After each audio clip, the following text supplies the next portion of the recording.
তাদের কাছে বিজয় মানে হচ্ছে সামরিক শক্তির বিজয়। তাদের কাছে বিজয় মানে হচ্ছে কিছু নিরস্ত্র নিরপরাধ মানুষের উপরে হত্যাযজ্ঞ চালিয়ে লাশের উপরে নৃত্য করার বিজয়। যাদের কাছে বিজয় মানেই হচ্ছে কোনো নিরপরাধ নিরস্ত্র ভূখণ্ডকে দখল করে সেখানে জোর করে কুফরি শাসন চাপিয়ে দেওয়ার বিজয়। দাড়ি টুপি আছে, পাগড়ি আছে, জব্বা আছে, কিন্তু দিলের ভিতরে আমার শিরক আছে। দিলের ভিতরে আমার আল্লাহ সুবহানাহু ওয়া তাআলার মুখাপেক্ষিতা নেই, দুনিয়ার মুখাপেক্ষিতা আছে। দিলের ভিতরে আমার চাকরির পোস্ট পদবীর ভয় আছে, কিন্তু আল্লাহ আমাকে ধরবেন, আল্লাহ আমার হিসাব দিবেন, আল্লাহ আমাকে জিজ্ঞাসা করবেন, সেই ভয় আমার নেই। আফসোস, সেই ভয় আমাদের কবে আসবে? দিলের মধ্যে আছে দুনিয়ার গোলামি, তোমার দিলের মধ্যে আছে দুনিয়ার বরত্ব, তোমার দিলের মধ্যে আছে আমেরিকার বরত্ব, তোমার দিলের মধ্যে আছে ইসরায়েলের বরত্ব। তোমার এই কথা, তোমার এই বক্তৃতা তোমার হাতে দিয়ে কী আসে যায়? কি লাভ ছিল এই জীবন নিয়ে? কি লাভ এই যৌবন নিয়ে? কি লাভ এই বিলাসিতা নিয়ে? কি লাভ এই প্রোগ্রাম নিয়ে? যদি আমাদের প্রোগ্রাম, আমাদের দিনী কাজ, আমাদের পদক্ষেপ সে আল্লাহমুখী আমাকে না করে। আলহামদুলিল্লাহ ওয়াসসালাতু ওয়াসসালামু আলা রাসূলিল্লাহ ওয়া আলা আলিহি ওয়া সাহবিহি আজমাইন। সারাদিনের কথা শুনতে শুনতে আপনারা কি ক্লান্ত হয়ে গেছেন? শুনতে পারবেন তো ইনশাআল্লাহ? আচ্ছা, এরপরে আরও ইনশাআল্লাহ আমাদের শ্রদ্ধাভাজন জ্ঞানগর্ভ ভাইরা বক্তব্য রাখবেন। ইনশাআল্লাহ আপনাদের প্রতি অনুরোধ শেষ পর্যন্ত থাকবেন ইনশাআল্লাহ। আচ্ছা, যারা দাঁড়িয়ে আছেন একটু কষ্ট করে বসে যান ইনশাআল্লাহ, তাহলে আলোচনাটা একটু দেখতে সুন্দর লাগবে ইনশাআল্লাহ। আচ্ছা, দুনিয়া যদি আমাদের সামনে প্রশ্ন রাখে যে মুসলমান হিসাবে তোমাদের কাছে কি আছে, যেমন একটা সময় আমাদেরকে বলা হতো পৃথিবীর মধ্যে সবচেয়ে বড় পরশক্তির একটা হচ্ছে কি,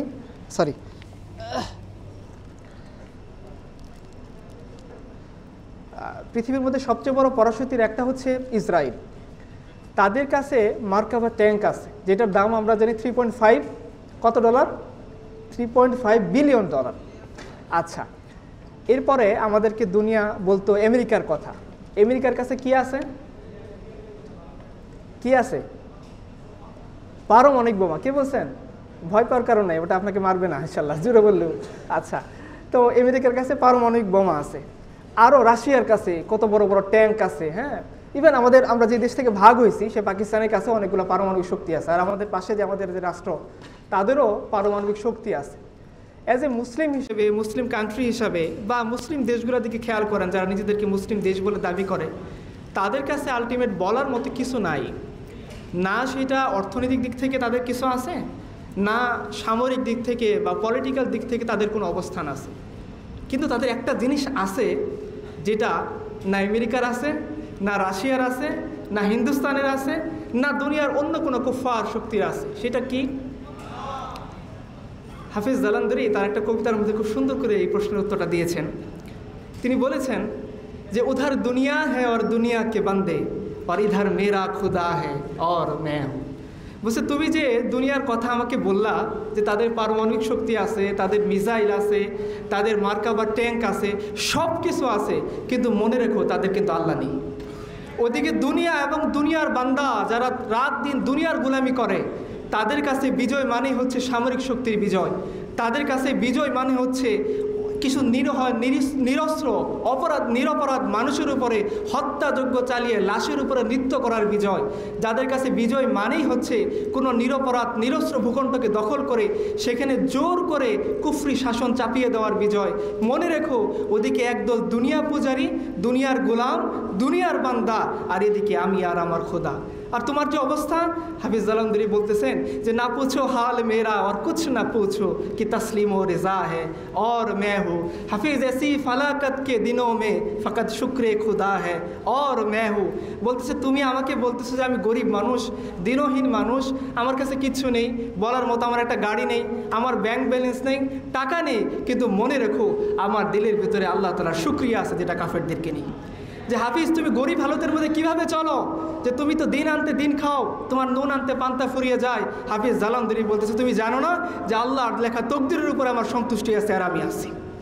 দুনিয়ার কোনো শক্তির কাছে যে জিনিসটা নেই, দুনিয়ার কোনো পরাশক্তির কাছে যে পাওয়ারটা নেই, দুনিয়ার কোনো পরাশক্তির কাছে যে আশ্রয়টা নেই, সেই অসহায়, এই নিপীড়িত, নির্যাতিত মুসলিম উম্মার কাছে রয়েছে। সেটা কি? আল্লাহ সুবহানাহু ওয়া তাআলা। দুনিয়ার যে সমস্ত পরাশক্তিরা আমাদের উপর দিয়ে প্লেন চালায়, দুনিয়ার যে সমস্ত পরাশক্তিরা আমাদের উপরে মিসাইল নিক্ষেপ করে, দুনিয়ার যে সমস্ত পরাশক্তিরা আমাদেরকে পেলে জেলে পুরে রাখে, ওই পরাশক্তি দিন শেষে কোনো মাওলা নাই, আমাদের মাওলা আছে। সেই পরাশক্তি দিন শেষে যদি তার সামনে অস্ত্র না থাকে, সে ভয় কাঁপতে থাকে।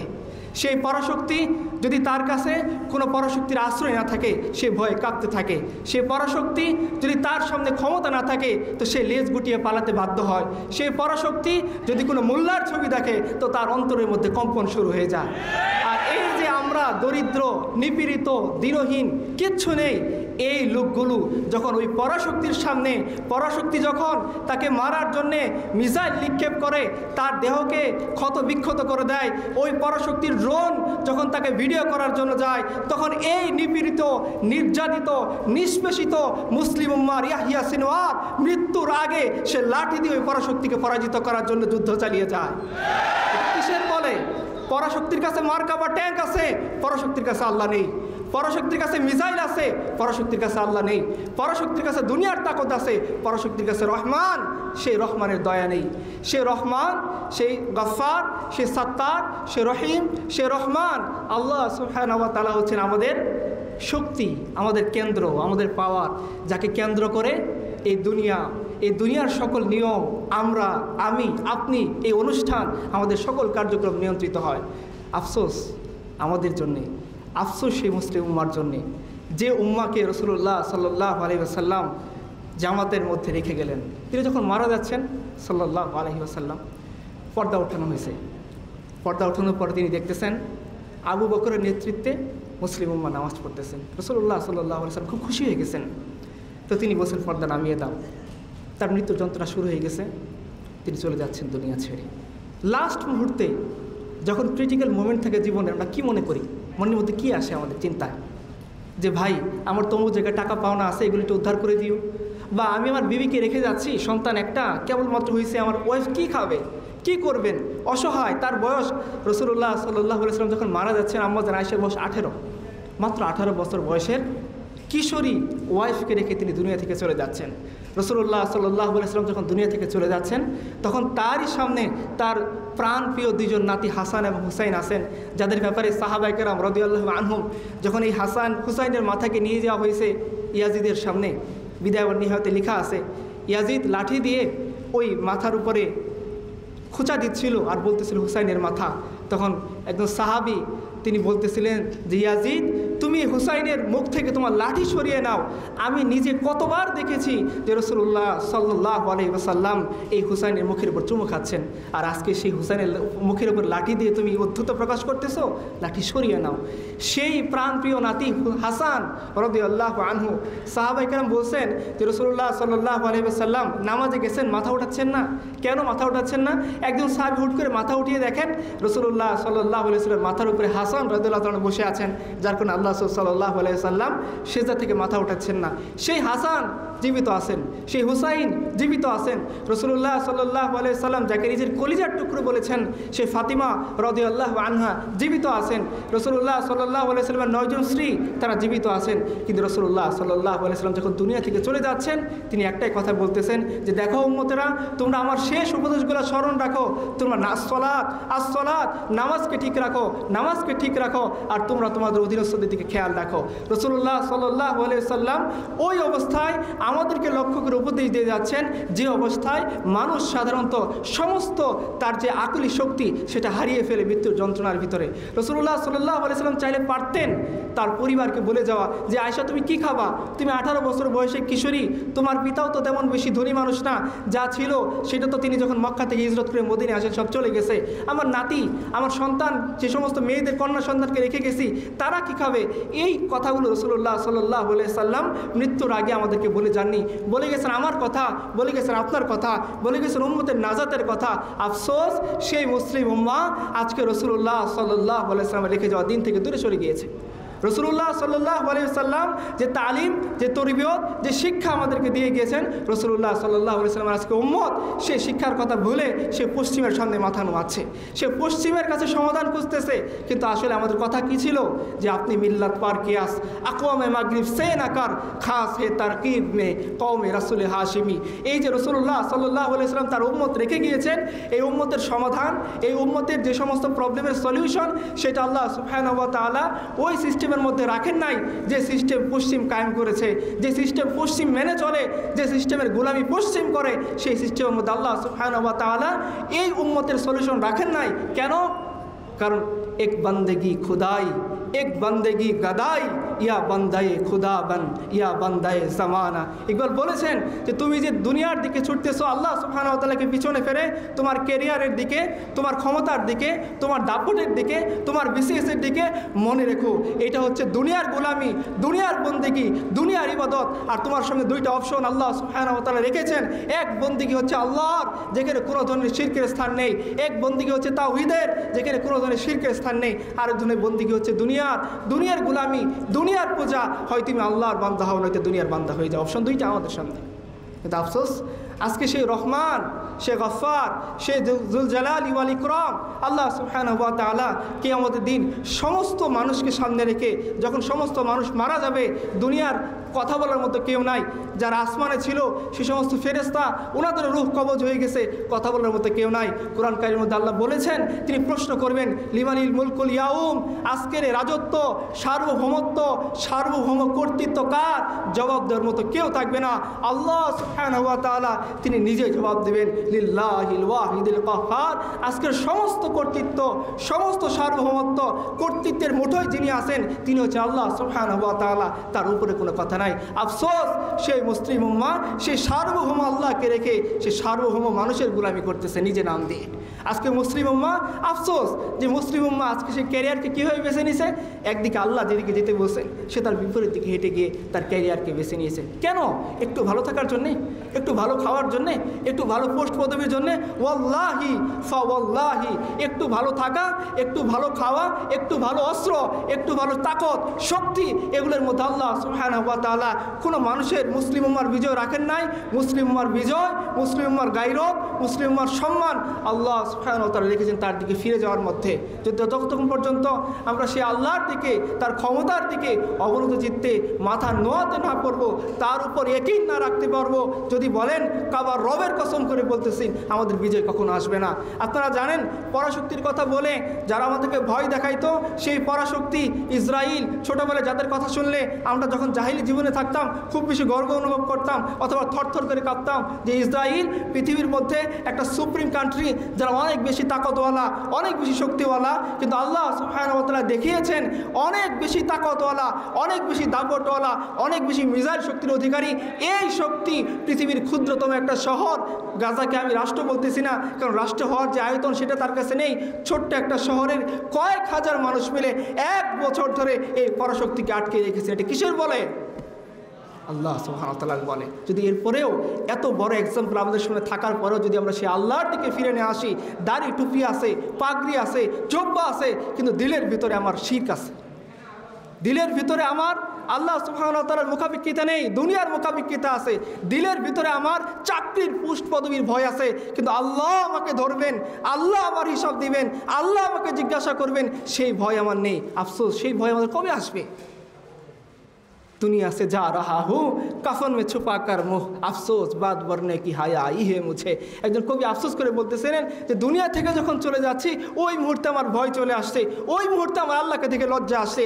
না চাইলেও মানুষ আমাকে বাধ্য করে লাশের কাপড় মুড়ি দিয়ে দিয়েছেন। সারা জীবন লজ্জা ছিল না, আল্লাহর প্রতি উদ্ধত আচরণ করেছি। সারা জীবন লজ্জা ছিল না, আল্লাহ ডান দিকে যেতে বললে বাম দিকে গিয়েছি, সামনের দিকে যেতে বললে পিছনের দিকে গিয়েছি, হারামকে ছাড়তে বললে হারামকে আঁকড়ে ধরেছি, হালালকে আঁকড়ে ধরে থাকতে বললে হালাল থেকে দূরে সরে গেছি। যখন আমার মৃত্যু আসতেছে তখন সে আল্লাহকে দেখে লজ্জা অর্জন করে লজ্জান্বিত হয়ে তখন আমি ঠিকই আমার চেহারা কাফন দিয়ে ঢেকে রেখেছি, কিন্তু এটা আমার কি কাজে লাগবে? কবর में कोई पूछने वाला नहीं होती, शम्मा জ্বালা হতো উজালা नहीं होती। যে এমন একটা কবরে চলে গেলাম আল্লাহর ভয় নিয়ে, যেখানে দুনিয়া থেকে যত প্রকার আলো জ্বালানো হোক, দুনিয়া থেকে যত সাহায্য করা হোক, ওইখানে কোনো সাহায্য পৌঁছাবে না। যদি দুনিয়া থেকে খাবার পৌঁছানো হয় সেখানে খাবার পৌঁছাবে না, আলো দিলে সেখানে আলো পৌঁছাবে না, কথা বললে সেখানে আমার পর্যন্ত সাহায্য করার কেউ থাকবে না। ওই কবরে গিয়ে আমার আল্লাহর ভয় আসলো। ওই কবরে গিয়ে আমরা আল্লাহর প্রতি লজ্জা আসলো। দুনিয়াতে তো আল্লাহ সুবহানাহু ওয়া তাআলা আমাদেরকে দিয়েছিলেন, এখানে অডিয়েন্স যারা আছেন, যারা আসেন নাই, অবশ্যই তাদের মধ্যে আল্লাহ তাআলা ইসলামের বুঝ দিয়েছেন, ইসলামের সমঝ দিয়েছেন। তারপরেও যদি আমরা সেই আল্লাহকে তাকওয়ার মনে না করি, আমরা যদি সেই আল্লাহকে সুপ্রিম পাওয়ার মনে না করি, আমরা যদি সেই আল্লাহর সামনে মাথা নত না হই, তাহলে সে কোন সেজদা আছে যেটা আমাদেরকে সে কিয়ামতের দিন আল্লাহর আযাব থেকে বাঁচাইতে পারবে? तेरे बयान में नुक्ता ताहीद तो आ सकता है पर तेरे दिमाग में बुत खाना हो तो क्या कही। ইকবাল বলেছেন যে তুমি কথা বলো, তোমার কথাই হয়তো আল্লাহর বরত্ব প্রকাশ পায়, তুমি চলো, তোমার চলাই হয়তো আল্লাহর বরত্ব প্রকাশ পায়, কিন্তু তোমার দিলের মধ্যে আছে দুনিয়ার গোলামি, তোমার দিলের মধ্যে আছে দুনিয়ার বরত্ব, তোমার দিলের মধ্যে আছে আমেরিকার বরত্ব, তোমার দিলের মধ্যে আছে ইসরায়েলের বরত্ব। তোমার এই কথা, তোমার এই বক্তৃতা তোমার হাতে দিয়ে কী আসে যায়? মুসলিমের আফসোস যে আল্লাহ সুবহানাহু ওয়া তাআলা সার্বভৌম ক্ষমতার অধিকারী, সে আল্লাহর প্রতি আমাদের কোনো ইয়াকিন নেই, কোনো বিশ্বাস নেই। আমরা বিশ্বাস করতে চাই না যে আল্লাহ সুবহানাহু ওয়া তাআলা আমাদেরকে সেই পদ্ধতিতেই বিজয় দিবেন যে পদ্ধতিতে আমাদের পূর্বসূরীদেরকে বিজয় দিয়েছিলেন। কী ছিল? আপনি হুনাইনের ময়দানে চলে যান, মনে আছে আপনাদের? কিছু কিছু মানুষ মনে করেছিল, মুসলিম যারা, যে তখন মুসলিম উম্মাহ 10,000 সাহাবী নিয়ে রাসূলুল্লাহ সাল্লাল্লাহু আলাইহি ওয়াসাল্লাম মক্কা বিজয় করেছেন, তাই না? তো এরপর আরও অনেক মুসলিম হয়েছেন, প্রায় 12,000-এর মতো সাহাবী হয়ে গেছেন। ওদিকে কাফেরের সংখ্যা ছিল 20,000-এর মতো। তো অনেকে মনে করছেন যে হয়তোবা এই 12,000 আর 20,000-এর মোকাবেলায় আমরা তো আরও অনেক ক্ষুদ্র ক্ষুদ্র বাহিনী দিয়ে বিশাল বাহিনীর প্রতি জয়লাভ করছি, এই যুদ্ধে মনে হয় আমরা বিনা যুদ্ধেই জয়লাভ করবো। অনেক মুসলিম দুর্বল ইমানদার অনেকে মনে করেছেন, স্ট্রং সাহাবীরা না। ও আমাদের হুনাইনের ময়দানে কায়েম হয়েছে। রাসূলুল্লাহ সাল্লাল্লাহু আলাইহি ওয়াসাল্লাম নিজে তার দুলদুল ঘোড়ার উপরে চড়ে তিনি যুদ্ধের ময়দানে অবতীর্ণ। তিনি সিপাহ সালার বাহিনীর প্রধান, চিফ কমান্ডার ইন চিফ। হঠাৎ করে দেখা গেল কাফেররা এমনভাবে আক্রমণ শুরু করছে, হুট করে রাসূলুল্লাহ সাল্লাল্লাহু আলাইহি ওয়াসাল্লাম বাহিনী যখন ময়দানে পৌঁছাইছে, ওরা আগে তীর নিয়ে রেডি ছিল, হুট করে তারা তীর বৃষ্টি শুরু করে দিছে। আল্লাহ রাসূল সাল্লাল্লাহু আলাইহি ওয়াসাল্লাম তার সাহাবীরা প্রস্তুতি নেওয়ার সময় পাননি, হুট করে তীর বৃষ্টি আরম্ভ হয়ে গেছে, যে যার মধ্যে ভাগা শুরু করে দিচ্ছে। ওই মুসলিম যারা দুর্বল ইমানদারের অধিকারী ছিলেন, সাহাবীরা, বড় বড় সাহাবায়ে কেরাম অবশ্যই না, তারা ময়দান থেকে হাঁটা শুরু করছে, যে যেদিক খুশি দিক বিদিক ছোটাছুটি করতেছে। রাসূলুল্লাহ সাল্লাল্লাহু আলাইহি ওয়াসাল্লাম ময়দানে আসেন। ইতিহাসের কিতাব খুলে দেখেন, বিদায় ওয়ান নিহায়া পড়েন, সিরাত ইবনে হিশাম পড়েন। রাসূলুল্লাহ সাল্লাল্লাহু আলাইহি ওয়াসাল্লামের পাশে মুষ্টিমেয় কিছু সাহাবী 10-এর মতো, তার মধ্যে আছেন কি আবু বকর, ওমর, উসমান, আলী, রাসূল সাল্লাল্লাহু আলাইহি ওয়াসাল্লামের চাচাতো ভাই, চাচাতো ভাই। তারপর হচ্ছেন তার আরেক চাচাতো ভাই আবু সুফিয়ান ইবনুল হারিস, আবু সুফিয়ান ইবনুল হারব না, আবু সুফিয়ান ইবনুল হারিস। এই ম্যাক্সিমাম 10 জন সাহাবী তার রাসূলুল্লাহ সাল্লাল্লাহু আলাইহি ওয়াসাল্লামের পাশে। আপনারা দেখেন আপনাদের যে নেতা, সে রাসূলুল্লাহ সাল্লাল্লাহু আলাইহি ওয়াসাল্লামের ইয়াকিন দেখেন, রাসূলুল্লাহ সাল্লাল্লাহু আলাইহি ওয়াসাল্লামের বিশ্বাস দেখেন, রাসূলুল্লাহ সাল্লাল্লাহু আলাইহি ওয়াসাল্লামের দৃঢ়পদ ভঙ্গি আপনারা দেখেন। যখন তার অন্যান্য দুর্বল চিত্তের অধিকারী লোকেরা তাকে ছেড়ে চলে যাচ্ছে বহু দূরে, তার সামনে 20,000 কাফেররা তাকে টার্গেট করে আক্রমণ করার জন্য এগিয়ে আসছে। সেই মুহূর্তে আমাদের নেতা, আমাদের বিশ্বনবী, আমাদের রাহবার, আমাদের পথ প্রদর্শক, আমাদের মডেল পুরুষ নবী মুহাম্মদুর রাসূলুল্লাহ সাল্লাল্লাহু আলাইহি ওয়াসাল্লাম কী করেছেন? ইতিহাসের পাতাকে জিজ্ঞাসা করেন ইমাম ইবনে কাসির, তিনি বলবেন আমি তোমাকে শোনাচ্ছি ওই মুহূর্তে রাসূলুল্লাহ সাল্লাল্লাহু আলাইহি ওয়াসাল্লাম কী করেছেন। তিনি তার খচ্চর দুলদুলকে নিয়ে, যে গাধা আপনারা জানেন তার স্পিড কম থাকে, সে দৌড়াতে পারে কম, ওই গাধার উপর সওয়ার হয়ে তিনি তার বাহনকে হাঁকাচ্ছেন আর বলতেছেন আনা নবিউল্লাহ কাযিব আনা আব্দুল মুত্তালিব, যে আমি মিথ্যা নবী নই, আমি সত্য নবী আর আমি আব্দুল মুত্তালিবের বেটা। চলো আমার সাহাবীরা, যার কানে আমার আওয়াজ পৌঁছাচ্ছে, চলো শত্রু বাহিনীর সামনের দিকে। ইতিহাস বলতেছেন নবী করিম সাল্লাল্লাহু আলাইহি ওয়াসাল্লাম 20,000-এর বাহিনী দেখে ভীত হয়ে যাননি, তিনি প্রকম্পিত হয়ে যাননি। তার অনেক সাথী তাকে ছেড়ে দূরের দিকে চলে যাচ্ছে, এটা দেখে তিনি ময়দান ছেড়ে পালাননি, তিনি বরঞ্চ তার দুলদুলকে হাঁকিয়ে সামনের দিকে এগিয়ে যাচ্ছেন, পড়তেছেন কবিতা, জাগরণী সঙ্গীত। আপনারা জানেন রাসূলুল্লাহ সাল্লাল্লাহু আলাইহি ওয়াসাল্লাম তার জীবনের মধ্যে খুব কমই ছন্দবদ্ধ কথা ব্যবহার করছেন, কিন্তু সেই হুনাইনের প্রান্তর ছিল এমন একটা প্রান্তর যেখানে আপনারা রাসূলুল্লাহ সাল্লাল্লাহু আলাইহি ওয়াসাল্লামের সেই ইয়াকিনের, সেই সাহসিকতার দৃষ্টান্ত খুঁজে পাবেন। যখন শত্রু বাহিনী তাকে টার্গেট করে মারার জন্য এগিয়ে আসতেছে, যখন শত্রু বাহিনী তাকে আঘাত করার জন্য টার্গেট করে এগিয়ে আসতেছে, যখন তার সাথে 10 জনের বেশি সাহাবায়ে কেরাম নেই, তখন ওই মুহূর্তে আমাদের নবী সাল্লাল্লাহু আলাইহি ওয়াসাল্লাম সেই এক আল্লাহর উপর ভরসা করে এগিয়ে যাচ্ছেন। কারণ রাসূলুল্লাহ সাল্লাল্লাহু আলাইহি ওয়াসাল্লাম জানেন যে আল্লাহ সুবহানাহু ওয়া তাআলা তাকে ওয়াদা দিয়েছেন যে আল্লাহ সুবহানাহু ওয়া তাআলা এই দিনকে অবশ্যই বিজয়ী করবেন, এই দিনকে অবশ্যই নবীজির মাধ্যমে গালেব করবেন। নবী সাল্লাল্লাহু আলাইহি সাল্লাম ততক্ষণ পর্যন্ত দুনিয়া থেকে আল্লাহর কাছে যাবেন না যতক্ষণ না জাজিরাতুল আরবের বুকে আল্লাহর দিন কায়েম হচ্ছে। এই যে ইয়াকিন, এই যে বিশ্বাস, সেটা রাসূলুল্লাহ সাল্লাল্লাহু আলাইহি ওয়াসাল্লামের দিলের ভিতরে গালেব ছিল, প্রতিষ্ঠিত ছিল, যার কারণে 20,000 বাহিনীর ভয় তার দিলকে প্রকম্পিত করতে পারেনি। তিনি এক আল্লাহর উপর ভরসা করে সাহাবায়ে কেরামকে সাথে নিয়ে, মাত্র 10 জন সাহাবীকে সাথে নিয়ে তিনি বলছেন, সাহাবীরা চলো শত্রু বাহিনীর সামনে আক্রমণ করো। ইতিহাস সাক্ষী, যুদ্ধের মোড় ঘুরে গেছে, কাফেররা পরাজিত হয়ে গিয়েছে। আজকে আপনারা, আজকে আমরা, আজকে আমাদের ইতিহাস, আমাদের সমাজ যে শক্তিকে শক্তি মনে করে কাঁপতে থাকে, সে তো আল্লাহ সুবহানাহু ওয়া তাআলার সামনে মশার ডানা পরিমাণ সমান মূল্য রাখে না। রাসূলুল্লাহ সাল্লাল্লাহু আলাইহি সাল্লাম হাদিসের মধ্যে বলে গেছেন, পুরো দুনিয়া যদি আল্লাহ সুবহানাহু ওয়া তাআলার সামনে একটা মশার ডানা সমান মূল্য রাখতো, আল্লাহ সুবহানাহু ওয়া তাআলা কোনো কাফেরকে এক ঢোক পানি পান করতে দিতেন না। আজকে সেই কাফেরের ভয়ে আমাদের দিল কাঁপতে থাকে। অথচ আমার রব, আমার আল্লাহ, যে আল্লাহ সুবহানাহু ওয়া তাআলা আমাদেরকে বিজয়ের ওয়াদা দিয়েছেন, সে আল্লাহর প্রতি আমাদের ইয়াকিন কাজ করে না, সে আল্লাহর প্রতি ভয় কাজ করে না।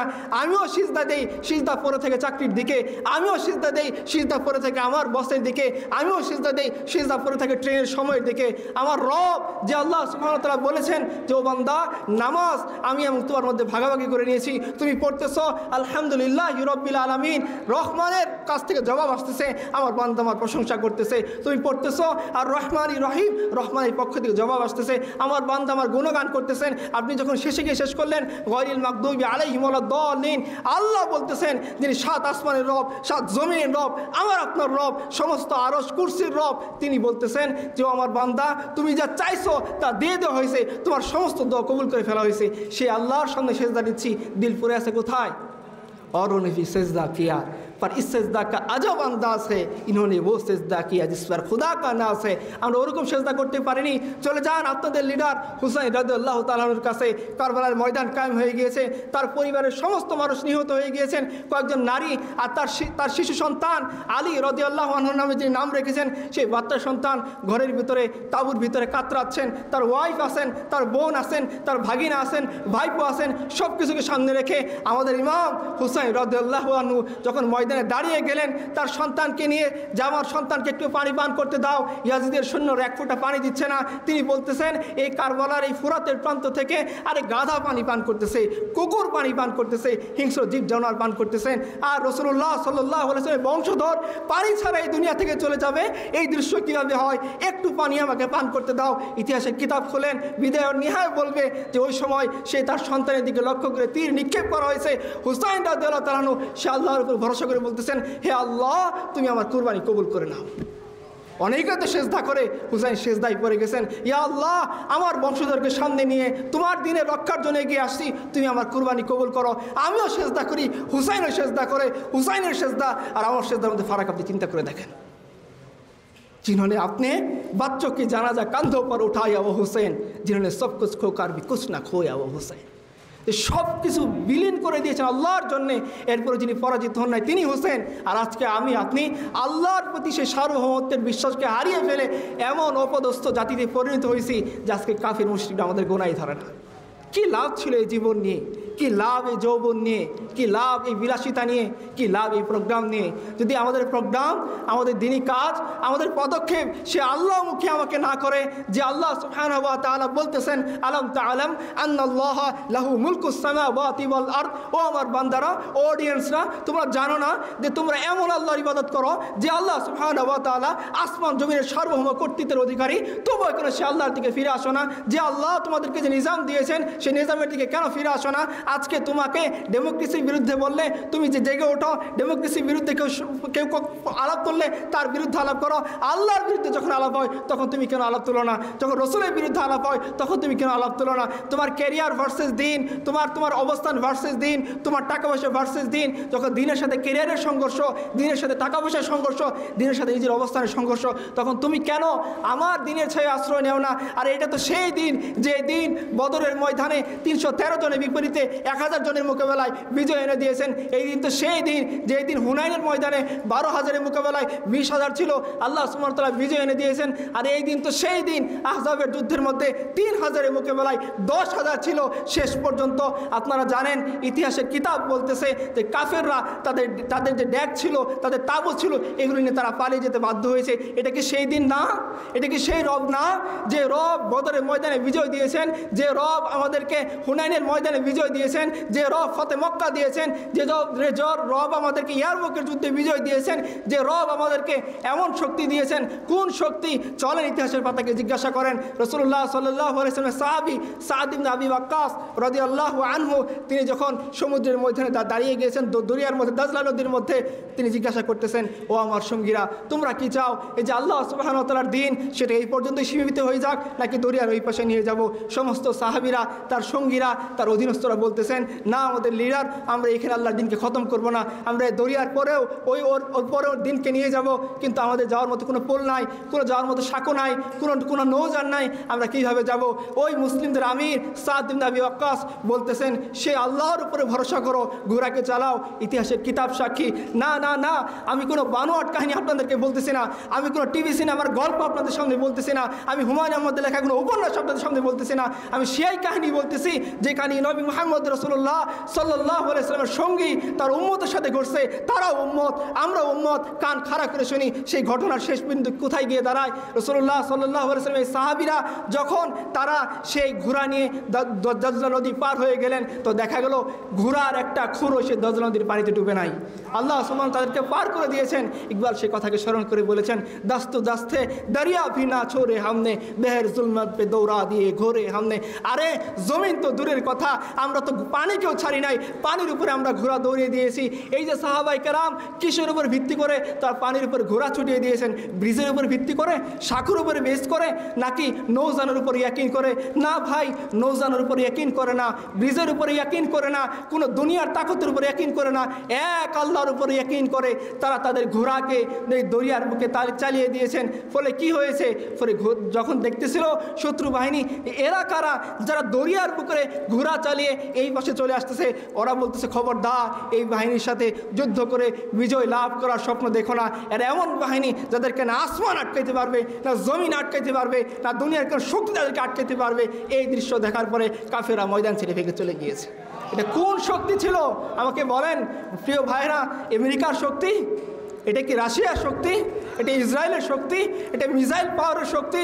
না ভাই, এটা মিসাইল পাওয়ারের শক্তি না, এটা দুনিয়ার তাকত না, এটা মার্কাবা ট্যাঙ্কের শক্তি না, এটা ড্রোনের শক্তি না, এটা সেই শক্তি যার জবাব আমরা এক পাহাড়ি মোল্লার কাছে যাই। পাহাড়ি মোল্লাকে গিয়ে সবাই যখন বোঝাচ্ছিল যে আপনি যে ভাইকে আশ্রয় দিয়েছেন, সেই ভাইকে যদি আপনি আশ্রয় না তুলে দেন আমেরিকার হাতে, তাহলে আপনার যে ইমারত আল ইসলামিয়া সেটাকে তারা তছনছ করে দিবে। তারা ওয়াদা করেছে 6 মাসের মধ্যে ইমারত বলে কিছু থাকবে না, একেবারে মাটির সাথে মিশিয়ে দেবে। সেই পাহাড়ি মোল্লা কান খাড়া করে শোনেন, তিনি সাহাবীদের শতাব্দীর মানুষ নন, তিনি আমাদের শতাব্দীর মানুষ। যে শতাব্দীর মধ্যে আমি আপনি বসবাস করতেছি, তারও তো জওয়ানি ছিল, তারও তো যৌবন ছিল, তারও তো দুনিয়া ছিল, তারও তো পরিবার ছিল, তারও ইমারত ছিল, তারও ক্ষমতা ছিল, আপনার আমার তো বেশি ছিল। আমরা 57,000 বর্গমাইল গর্ববোধ করি, তার বর্গমাইল হয়তো আমাদের চেয়ে বেশি ছিল। এই পাহাড়ি মোল্লা রহমতুল্লাহি আলাই তিনি বলতেছিলেন, আরে শুনে রাখো, যারা আমাকে বুঝাইতে আসছো যে এই ভাইকে যদি আমি শত্রুর হাতে তুলে না দিই তাহলে তারা আমি ইমারতকে ঘুরিয়ে দেবে, আরে শোনো, ওই শত্রুরা ওয়াদা করেছে তারা 6 মাসের মধ্যে ইমারত ঘুরিয়ে দেবে, আর আমার রব ওয়াদা করেছেন আমাকে তিনি বিজয় করবেন। আমি দেখতে চাই কার ওয়াদা সত্য হয়। আরে ভাই, তো আমাদেরই শতাব্দীর মানুষ।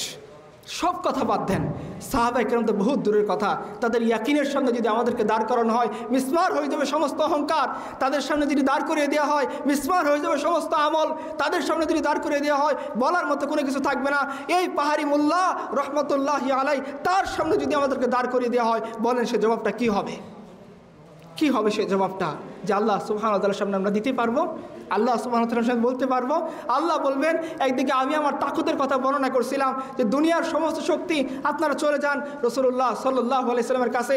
হিজরতের আগে তাকে ধরার জন্য সমস্ত কাফের ঐক্যবদ্ধ হয়ে গেছে, সে ঘটনা আপনারা জানেন। তার ঘরকে আক্রমণ করা হয়েছে। দুনিয়ার সমস্ত হিসাব, দুনিয়ার সমস্ত ক্যালকুলেশন বলতেছে এই মুহূর্তে নবী সাল্লাল্লাহু আলাইহি সাল্লাম বাঁচা সম্ভব না। কারণ আবু জেহেল বুদ্ধি করে সমস্ত বড় বড় গোত্র থেকে ছেলে পেলে বাছাই করে এনে মুহাম্মদ সাল্লাল্লাহু আলাইহি ওয়াসাল্লামের ঘরকে আক্রমণ করেছে। এখন দুনিয়ার সমস্ত হিসাব বলতেছে আজকে নবী সাল্লাল্লাহু আলাইহি ওয়াসাল্লাম খতম হয়ে যাবে। রাসূলুল্লাহ সাল্লাল্লাহু আলাইহি ওয়াসাল্লাম এই নিয়ে মোটেও চিন্তিত নন। তিনি আলীকে বলতেছেন, আলী তুমি এই যে আমার আমানতের ধন সম্পদ সেটাকে নিয়ে তুমি যথাযথ প্রাপক যারা তাদেরকে পৌঁছে দিবা এবং মদিনায় গিয়ে আমার সাথে দেখা করবা। আজকে যুবকরা আলী হতে চান, দেখেন যখন শত্রুরা রাসূলুল্লাহ সাল্লাল্লাহু আলাইহি ওয়াসাল্লামের বাহিনী রাসূলুল্লাহ সাল্লাল্লাহু আলাইহি ওয়াসাল্লামকে মারার জন্য ঘেরাও করে রাখছে, জীবন বিপন্ন, নিশ্চিত মৃত্যু। এই মুহূর্তে রাসূলুল্লাহ সাল্লাল্লাহু আলাইহি ওয়াসাল্লাম আমানতের ভার দিচ্ছেন আলীকে, আর আলী বলতেছেন, ইয়া রাসূলুল্লাহ আপনি নিরাপদে চলে যান, আমি আপনার বিছানায় রিস্ক নিয়ে পড়ে থাকবো এবং আমি সত্যি আপনার যে সমস্ত হকদার আছে তাদেরকে আমানতের মাল বুঝিয়ে দিয়ে মদিনায় গিয়ে আপনার সাথে দেখা করব। কেন আলী রিস্ক নিচ্ছেন? আলী জানেন রাসূলুল্লাহ সাল্লাল্লাহু আলাইহি ওয়াসাল্লাম মিথ্যা কোনো কথা বলেন না। আরে তিনি তো এমন নবী যিনি কখনো বানিয়ে কথা বলেন না। তিনি তো এমন নবী যখন তার ওয়াইফের বিরুদ্ধে অপবাদ দেওয়া হয় তিনি ওই ছাড়া কোনো প্রশ্ন করেন না। সেই নবী যেহেতু বলছেন যে মদিনায় গিয়ে আমার সাথে দেখা করবা, তার মানে দুনিয়ার কোনো শক্তি আলীর জীবন নিতে পারবে না। আলী এই ইয়াকিন রাখতেন, যার কারণে আলী বড় একটা রিস্ক নিয়ে ওই বিছানায় থেকে গেলেন। রাসূলুল্লাহ সাল্লাল্লাহু আলাইহি ওয়াসাল্লাম দুনিয়ার সমস্ত ক্যালকুলেশনকে ভুল প্রমাণ করে দিয়ে তিনি বের হলেন। বের হয়ে দেখেন যে কাফেররা সত্যি তার ঘরকে ঘেরাও করে রাখছেন। তিনি সেই দিকে পাত্তা দেননি। তিনি বালু নিয়ে কোরআন কারীমের আয়াত পড়ে তাদের দিকে নিক্ষেপ করেছেন এবং আল্লাহ সুবহানাহু ওয়া তাআলা বলতেছেন যে ও নবী তুমি তো নিক্ষেপ করেছো, প্রত্যেকটা মানুষের চোখে চোখে, প্রত্যেকটা কাফেরের চোখে চোখে পৌঁছে দিয়েছে আমি আল্লাহ নিজে। যখন কাফেরদের চোখে চোখে সেই বালি পৌঁছে গেল, কাফেররা চোখ মুছতে লাগলো। রাসূলুল্লাহ সাল্লাল্লাহু আলাইহি ওয়াসাল্লাম যাকে মারার জন্য কাফেররা উৎপেতে আছে, সামনে দাঁড়িয়ে আছে, তাদের সামনে দিয়ে রাসূলুল্লাহ সাল্লাল্লাহু আলাইহি ওয়াসাল্লাম বের হয়ে মদিনার পানে হাঁটা শুরু করলেন। কাফেররা তার নাগাল পেল না। এটা কি ভাই, এটা কি? রাসূলুল্লাহ সাল্লাল্লাহু আলাইহি ওয়াসাল্লাম জানতেন যে আল্লাহ সুবহানাহু ওয়া তাআলা ততক্ষণ পর্যন্ত তার মওত দিবেন না যতক্ষণ এই দিন জমিনের বুকে জাজিরাতুল আরবের প্রতিষ্ঠা হচ্ছে। এই ইয়াকিন তার দিলের ভিতরে ছিল। তিনি চলে যাচ্ছেন মাঝপথের কাহিনী, তিনি যে গারে সৌরের মধ্যে আসছেন, তো গারে সৌরের কাছাকাছি কাফেররা চলে আসছে এবং আবু বকর বলতেছেন, ইয়া রাসূলুল্লাহ তারা যদি মাথাটাকে আরেকটু নিচা করে তাহলে তো আমাদের দেখে ফেলবে, আমরা তো ধরা খেয়ে গেলাম। এই নবী সেই মুহূর্তে গারে সৌরের সঙ্গীকে লক্ষ্য করে বলতেছেন, হে আবু বকর তুমি হতাশা পেও না, হতাশাগ্রস্ত হয়েও না, তুমি হাল ছেড়ে দিও না, ইন্নাল্লাহ মা'ানা, আমাদের সাথে আল্লাহ আছেন, তিনি আমাদেরকে বিজয়ী করবেন। এই নবী চলে যাচ্ছেন সামনের দিকে।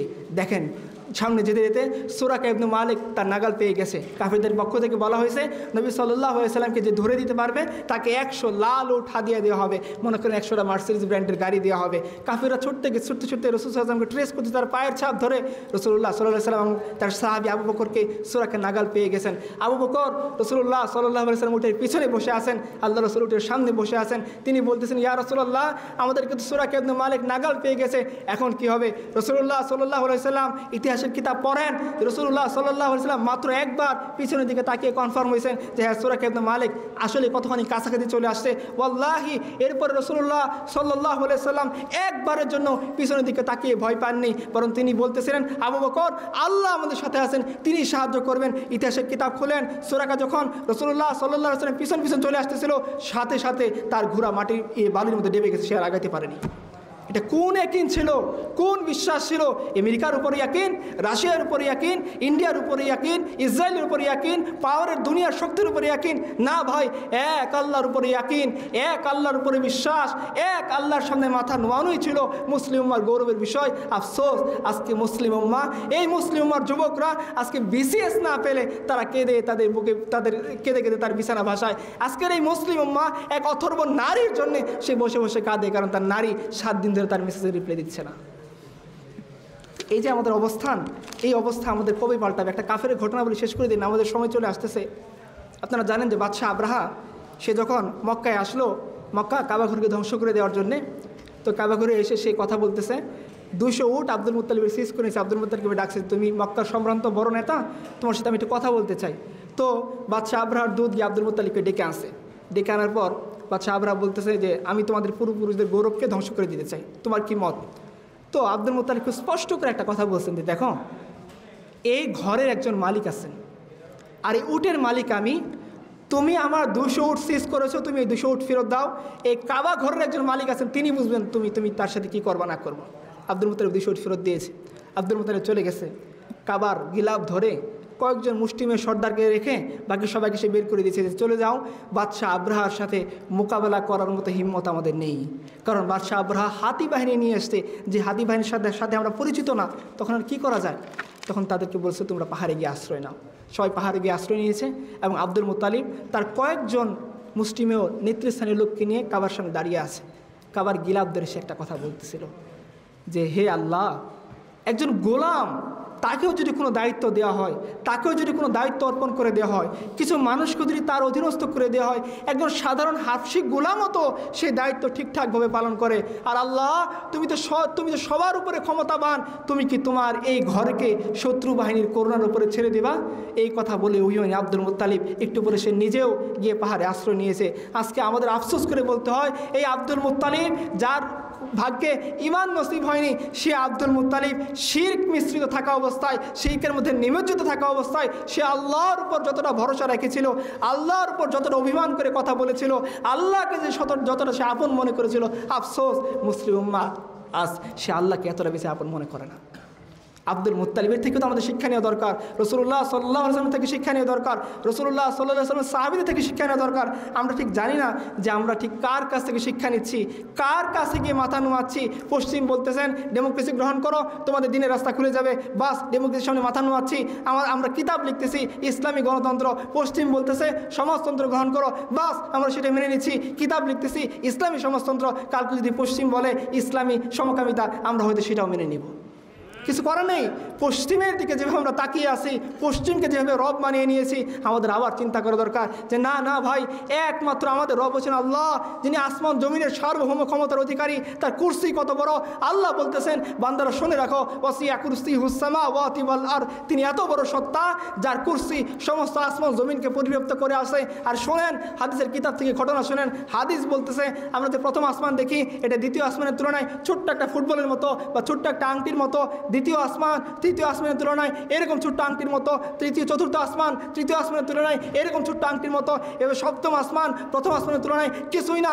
এরপরে আরশ, কুরসি, এর ঊর্ধ্বে যিনি, তিনি হচ্ছেন রব্বে করিম, আমাদের রব, আমাদের মালিক, আমাদের মাবুদ, আমাদের পালনেওয়ালা। ওই পাহাড়ি মোল্লার কাছে চলে যান, তাকে বলা হয়েছে যে তোমাদেরকে তো আমেরিকা ওয়াদা দিয়েছেন যে তারা ড্রোন দিয়ে তোমাদেরকে ধ্বংস করে দেবে। পাহাড়ি মোল্লারা বলেছিল আরে ভাই, এই ড্রোন কি আল্লাহর আরশের উপরে না আল্লাহর আরশের নিচে? বলছে এই ড্রোন আল্লাহর আরশের নিচে চলে। বলছে তাহলে আমার কোনো ভয় নাই। যে ড্রোন আল্লাহর আরশের নিচে চলে, সেই ড্রোন কীভাবে আল্লাহর সাথে মোকাবেলা করবে?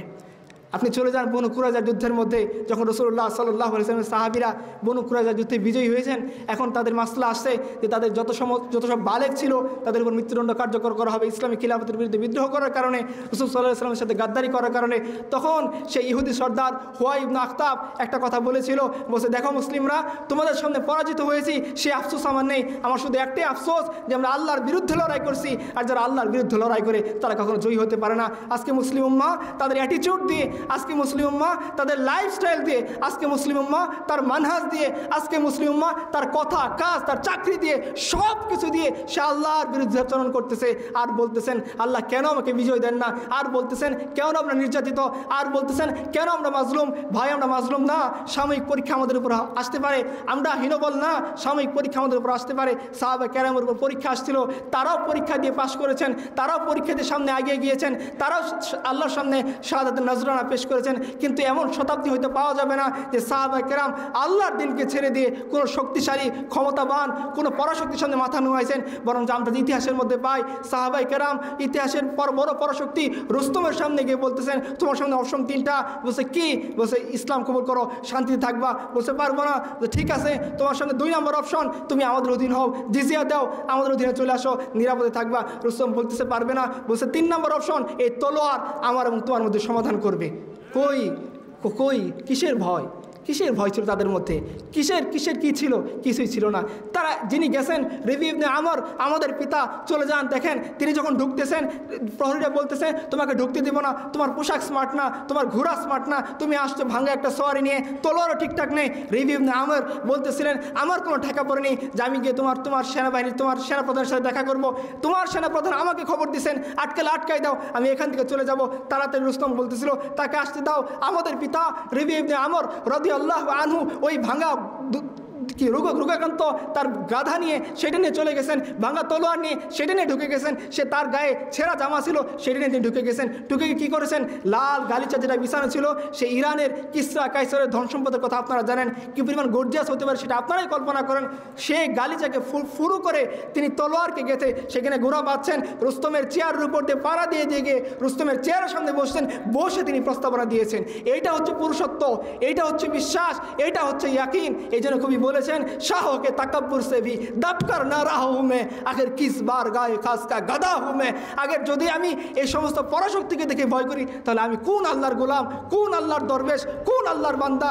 যে আল্লাহর সার্বভৌম ক্ষমতা আমার দিলের ভেতরে ভয় সৃষ্টি করতে পারে না, যে আল্লাহর সার্বভৌম ক্ষমতা আমার দিলের ভিতরে কাঁপন সৃষ্টি করতে পারে না, যে আল্লাহর সার্বভৌম ক্ষমতা আমার দিলের ভিতরে বিশ্বাস সৃষ্টি করতে পারে না, সেই আল্লাহর বন্ধন দিকে আমি করি? আমার অ্যাটিচিউড সেটা প্রমাণ করে না। আল্লাহ সুবহানাহু ওয়া তাআলা আমাদেরকে সে আল্লাহর দিকে ফিরে আসার তৌফিক দান করুক, যে আল্লাহ আসমান জমিনকে বানাইছেন এবং তিনি ক্লান্ত হন নাই, যে আল্লাহ আমাদেরকে বানাইছেন তিনি ক্লান্ত হন নাই, যে আল্লাহ কখনো নিদ্রা যান না, যে আল্লাহ কখনো ঘুমান না, যে আল্লাহ কখনো ছুটির দরকার পড়ে না, তিনি কখনো কর্মবিরতি নেন না, সেই সার্বভৌম সুপ্রিম ক্ষমতার অধিকারী সে আল্লাহ সুবহানাহু ওয়া তাআলার দিকে আমরা যতক্ষণ পর্যন্ত ফিরে না আসবো আমাদের পক্ষে কখনোই বিজয় অর্জন করা সম্ভব না।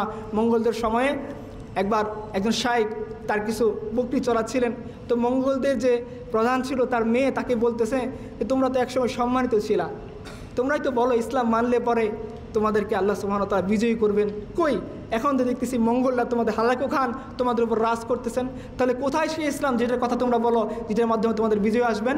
তখন ওই শাইখ মঙ্গল কন্যাকে বলতেছিল যে আরে দেখো তোমরা তো জানো যে যখন একটা রাখাল অনেকগুলো ছাগল চড়ায় সেই সাথে করে একটা কুকুর নিয়ে যায়। বলছে কেন কুকুর নিয়ে যায় জানো? বলছে হ্যাঁ তো জানি, যখন এই ভেড়াগুলো পাল ছেড়ে দূরে চলে যায় তখন কুকুরের দায়িত্ব হলো ওই ভেড়াকে বলে আক্রমণ করে দৌড় দিয়ে তাকে পালের ভিতরে আনা। বলছে তোমরা হচ্ছে কুকুর আর আমরা হচ্ছে সেই ভেড়ার মতো যাদেরকে আল্লাহ সুবহানাহু ওয়া তাআলা তোমার মতো কুকুরদের দ্বারা আমাদের দিনের দিকে আনবেন এবং ইনশাআল্লাহ আমরা তোমার দিনের উপরে আমাদের দিন বিজয়ী হবে। তো আমরা আল্লাহ সুবহানাহু ওয়া তাআলার দিনের দিকে যদি ফিরে আসতে পারি তখন আল্লাহ সুবহানাহু ওয়া তাআলা আমাদেরকে বিজয় দান করবেন।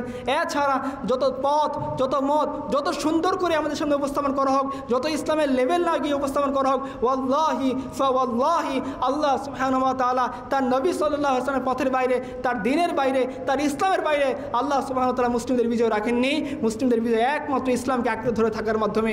শেষ করতেছি একটা কবিতা দিয়ে, নামাজ শেষ হয়ে গিয়েছেন। একজন কবি বলেছেন, উঠশের মুজাহিদ হুশ মেয়া तामीर खिलाफत पैदा कर, क्यों फिरके फिरके होता है अब एक जमात को पैदा कर, कारून की दौलत टकरा दे उस्मान की दौलत पैदा कर, या तो इस्लाम का नाम न ले या तो शौक़ शहादत पैदा कर, और दिल से कह करा कि घबराए ना हालात बदलने वाले हैं, तुम जितने हमको उलझोगे हम और मचलने वाले हैं। अस्सलामु अलैकुम व रहमतुल्लाह।